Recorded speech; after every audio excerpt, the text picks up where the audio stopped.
हिंदुओं की श्रद्धा के साथ खिलवाड़ कतई बर्दाश्त नहीं।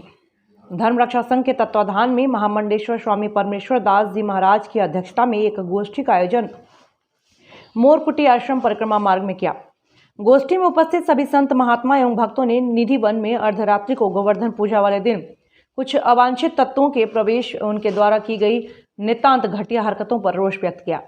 दरअसल गौरव जोन में एक वीडियो अपलोड किया गया था जिसमें कुछ युवक द्वारा निधि वन मंदिर में ऐसे कृत्य किए गए थे जो हिंदू समाज को ठेस पहुंचाने का कार्य कर रहा है। उसी संदर्भ में आज बैठक की गई जिसमें आरोपियों के खिलाफ सख्त से सख्त कार्रवाई की मांग की गई।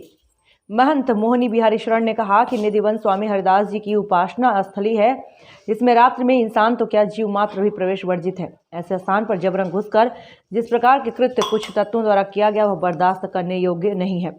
कुछ लोग हिंदू समाज के मान बिंदुओं पर हमला करके हिंदू धर्म को कमजोर बनाना चाहते हैं। ऐसे तत्वों के खिलाफ ठोस कार्रवाई होनी चाहिए। पुलिस को तुरंत ही ऐसे लोगों को गिरफ्तार कर ठोस कार्रवाई करनी चाहिए। आचार्य बद्रीश जी ने कहा कि मंदिरों में इस तरह का कृत्य अशोभनीय है। इससे ऐसा प्रतीत होता है कि किसी के द्वारा प्रेरित होकर यह लोग मंदिर में प्रवेश किए और जघन्य अपराध किया जो क्षमा प्रार्थी नहीं है। हम इस अपराध के लिए कोतवाली में तहरीर दे रहे हैं, उसे ठोस कार्रवाई की मांग करते हैं ताकि भविष्य में इस तरह का कृत्य हमारे अन्य मंदिरों में ना हो। आशुतोष शर्मा की रिपोर्ट, वृंदावन।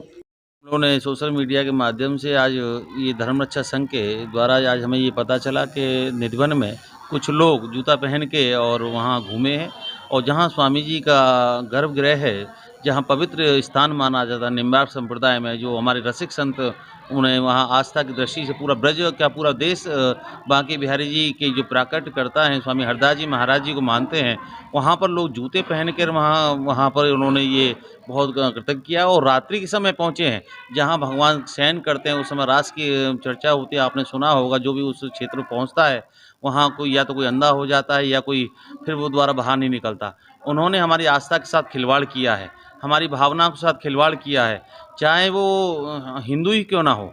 हम कहते हैं इसके पीछे किसी न किसी का षड्यंत्र है, षड्यंत्र के तहत ये कार्य किया गया है। अगर ये लोग नहीं जल्दी गिरफ्तार होते हैं तो हम और भी कुछ कार्य करने के लिए विवश हो जाएंगे। माननीय मुख्यमंत्री तक ये बात अभी आचार्य बद्री जी महाराज जी और एक संतों की एक बैठक मिला के उन्हें वहाँ तक अवगत कराया जाएगा। अगर कार्रवाई नहीं होती तो हम सब लोग लखनऊ पहुँचेंगे। आते हैं तो लेकिन जिस तरह से दीवार फांद करके रात्रि को 2 बजे जूते पहने हुए और उसमें घुसे हैं और लघु शंका भी उन्होंने की है, ऐसा लगता है। तो उस समाधि स्थल तक तो पहुंच पाना इनका जूता पहन करके बहुत ही जघन्य अपराध है और मुझे ऐसा ही लगता है कि इन लोगों की जांच की जाए कि ये लोग कहां से किसके सूत्र से आए और यहाँ पर ऐसा कुकृत्य इन्होंने कैसे किया, क्योंकि ये कोई बाहर के लोग तो लग नहीं रहे हैं। तो यदि स्थानीय लोग आए हैं तो कुछ ना कुछ लालच में किसी न किसी के द्वारा प्रेरित होकर के आए।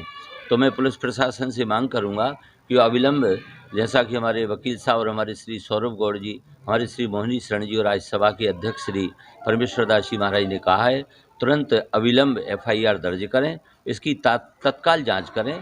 अन्यथा ये साधु समाज, ये विप्र समाज, ये भागवताचार्य, ये ब्रजवासी, ये गोस्वामीगण, ये तीर्थ पुरोहित, ये समस्त आस्थावान लोग फिर सड़क पर उतरेंगे और इसका पुरजोर विरोध किया जाएगा। आज ये इस बांके बिहारी की प्राकट्य स्थली में घुसे हैं, कल सेवा कुंज में घुसेंगे, फिर किशोर वन में जाएंगे, फिर बांके बिहारी मंदिर में जाएंगे, फिर राधा वल्लभ। ये 2 मंदिरों की हमारी आस्थाओं की अपवित्रता का दुष्चक्र चलाया जा रहा है, इसका पर्दाफाश होना चाहिए। इसके लिए हम योगी जी से तक संपर्क करने का एक आध दिन में ही प्रयास करेंगे। अभी हम FIR दर्ज कराने जा रहे हैं।